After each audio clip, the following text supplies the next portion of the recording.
السلام عليكم، مرحبا بكم عندي في القناه. خوتي خواتاتي كدايرين؟ لاباس عليكم؟ بخير. كنتمنىكم نتوما كتشاهدوا هذا الفيديو تكونوا بخير وعلى خير. اليوم ان شاء الله غادي نوجد معكم الكعك الرباطي، الكعك باللوز. الا كانت هذه اول زياره لك للقناه ما تنساش تشترك وتفعل الجرس باش توصل بجديد الوصفات. نبداو بالصلاه والسلام على رسول الله. اللهم صل وسلم وبارك على سيدنا محمد وعلى اله وصحبه اجمعين. نبقاو اذا مع المقادير وطريقه التحضير. عندي هنا كيلو ديال اللوز، سلقته وقشرته ونشرته ليله كامله حتى نشف مزيان، وطحنته مع 450 غرام ديال السكر سنيده. غادي نضيف عليه واحد 2 ساشيات ديال الفانيلا، واحد 5 دراهم ديال المسكه حره دقيتها مع شويه ديال سنيده.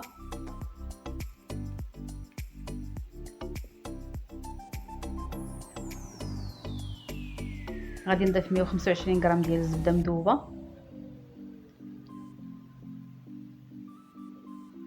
غادي نخلط مزيان ونعجن بماء الزهر.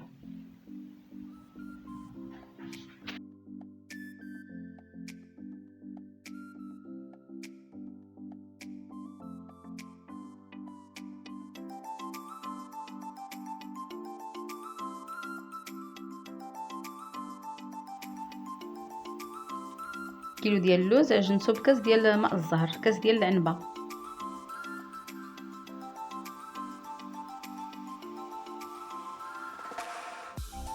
غادي ندلكو مزيان حتى يولي معلك.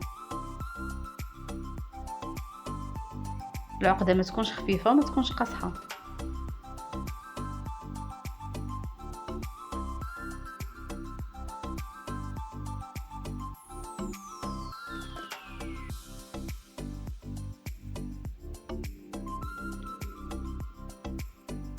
من بعد ما عجنت اللوز غادي نشكلو حرابل. كل حربول فيه 16 غرام. بغينا نديرو الكعك كبير نديرو الحربول يكون شويه غليظ، تقريبا نديرو فيه داك 20 غرام.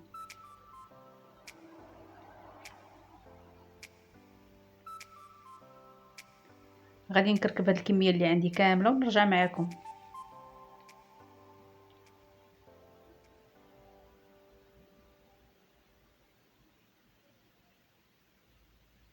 من بعد ما ساليت اللوز بالتكركيب غادي نعجن العجين. بالنسبه للعجين عندي 500 غرام ديال الطحين نوعيه جيده مغربل رطب. ضفت له واحد شويه ديال قبصه ديال الملحه، 125 غرام ديال الزبده لذه، 2 معالق ديال السكر كلاصي، 2 معالق كبار ديال زيت المائده.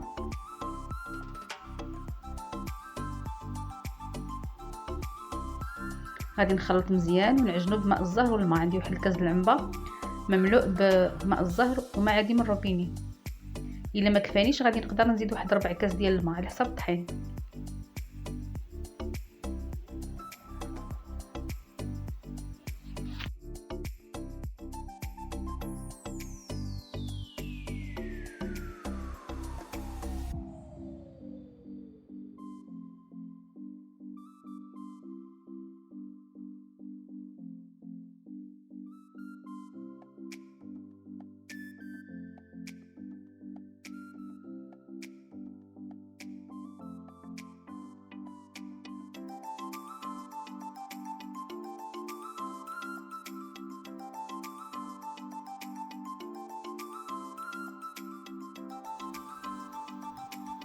كما شفتوا كاس ديال ماء الزهر والماء ما كفانيش، زدت واحد 4 كاس ديال الماء ولا ماء زهر ما كاينش مشكل، بحال بحال. غادي نعجنها مزيان وغادي نقطع كويرات ونديرها في بلاستيك. بالنسبه لنص كيلو ديال الطحين كيكفانا مع كيلو ديال اللوز.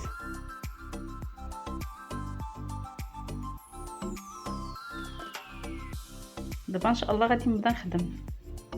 خديت واحد كويره ديال العجين، رشيت شويه ديال الطحين فوق سطح العمل. غادي نرقها شويه بالمدلك وندوزها في الماكينه.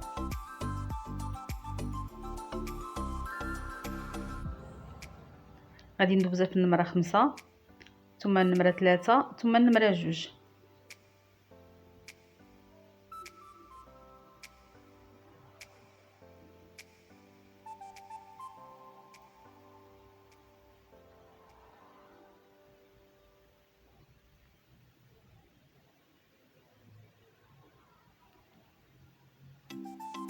بالنسبه لخدمه الكعك سهله، سهل من الكعب. الكعب شويه صعيب على الكعك. الكعك سهل، يعني اي مبتدئه تخدمه.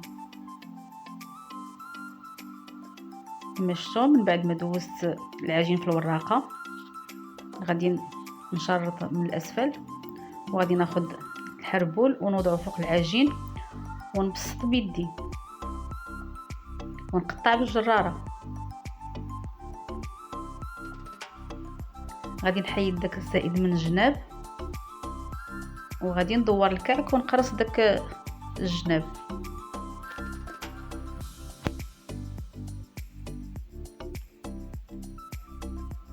كناخذ الحربول ديال اللوز اللي فيه 16 غرام وكنوضعه فوق العجين وكنقلب العجين وكنقطع بالجراره.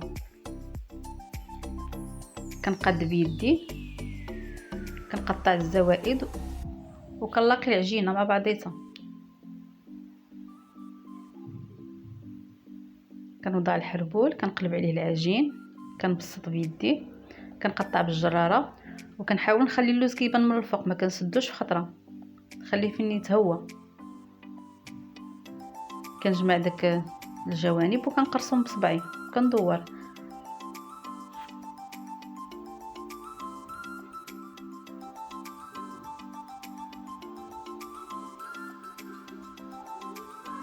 كما كتشوفوا الخدمه ديال الكعك شويه سهله كما قلت لكم.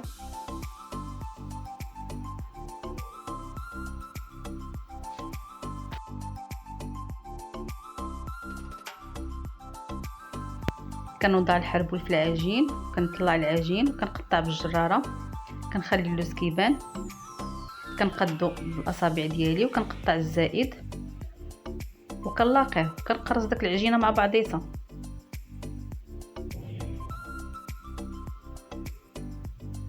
غادي نخدم الرولو كامل ان شاء الله، عاد غادي نرجع ننقشو.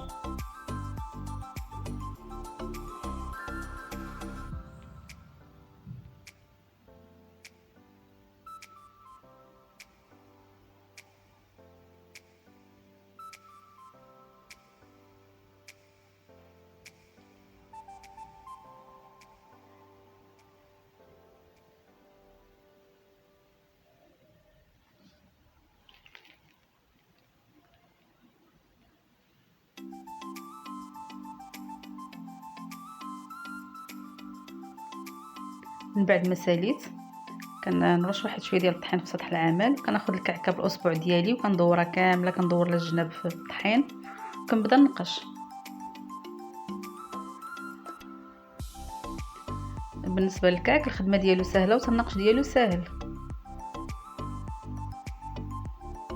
كناخذ الكعكه وكندوزها كامله في الطحين وكنبقى شدها بالاصبع ديالي وكندوز عليها النقاش.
من بعد ما ساليت خديت واحد 150 غرام ديال اللوز مهرمش، واحد حبه ديال البيض خلطتها مزيان،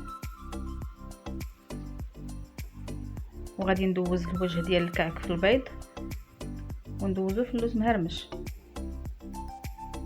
غادي نستمر حتى نكمل هاد الكميه اللي عندي كامله وغادي ندخلو يطيب. يمكننا نبيتوه، يمكننا نخدموه في الصباح ونطيبوه في العشيه.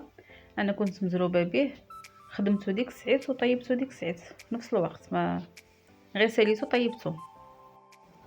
بالنسبه للطياب، فرن غازي، الفران حتى كيسخن، كنشعلو حتى كيسخن، كنوضع الحلوه من الفوق، ملي كتبدا الحلوه تحمر من الاسفل كنهبطها لتحت حتى كتكمل الطياب ديالها، تاخذ داك اللون اللي بغينا وكنخرجها. هذا هو الشكل النهائي ديال الحلوه ديال اليوم. كنتمنى تنال الاعجاب ديالكم. كما شفتوا الخدمه ديالها سهله، اي مبتدئه يمكن لها تخدم الكعك بعينها مغمضين. هذه الحلوه القديمه ديال الزمن الجميل. كنقول لكم شكرا على المشاهده، والى اللقاء في فيديو قادم بحول الله.